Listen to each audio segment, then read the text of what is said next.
Hey, today's concept is long put. What is a long put and how do you model a long put?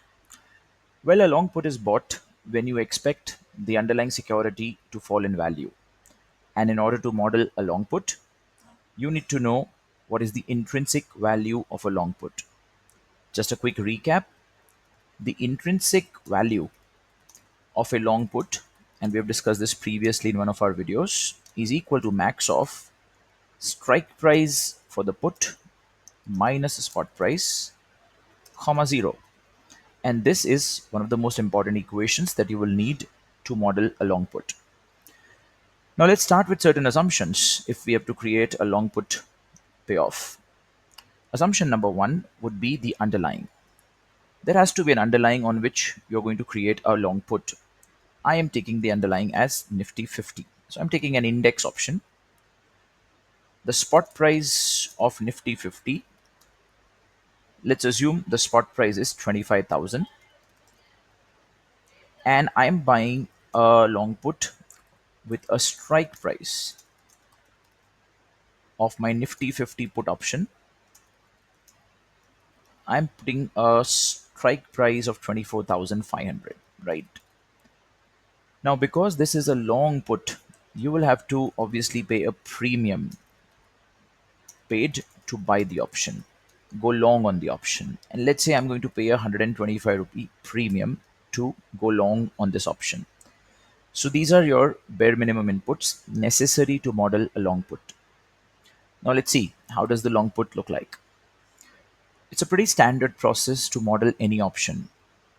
The first column of any option model is the spot price of Nifty 50 at expiry. Now, this is an assumption. None of us know what the spot price will be, but we have to make an assumption that where does Nifty end from today's spot price of 25,000. I can say Nifty may go down by 200 points, another 200 points, another 200 points, and another 200 points, right? So the Nifty may fall all the way from 25,000 to 23,800. And you can put any levels, I'm just putting random levels here. Or the Nifty can increase by 200 points or 100 points in any range. So this is a range that you will have to create in order to model a long put. It could be 50 points, 10 points, 100 points, your choice.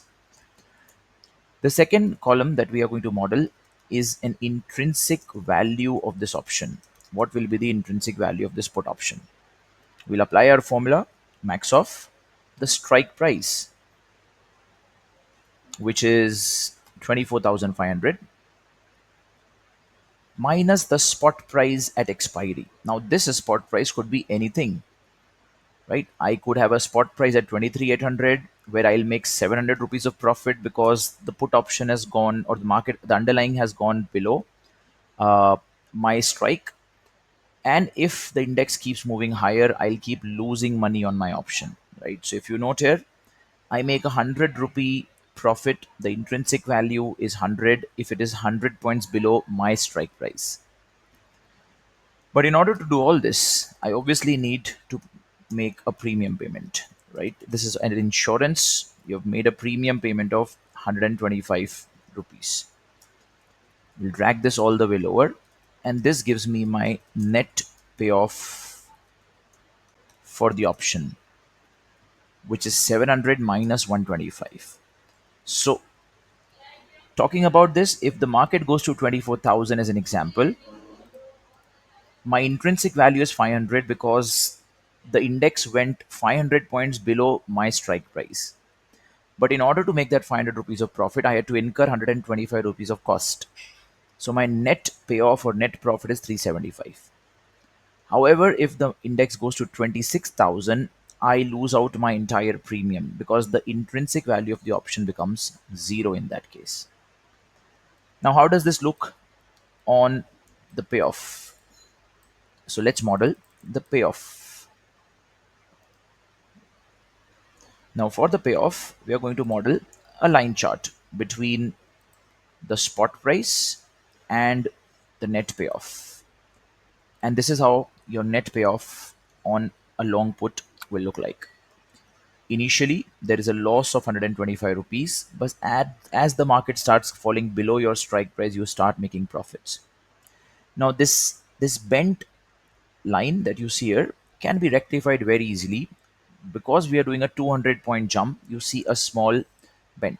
If it's a 100-point move on the index, you will see a much flatter, or rather a much linear curve. I think the one which you would have typically seen in books. And this is how your long put graph would effectively look like. But in this case, the market doesn't go below your strike significantly, so you don't make a lot of money, right? You might say, I want to start at 24,700, and then you will see it makes a proper graph for you. I hope this helps you understand long put in a much better fashion. Thank you.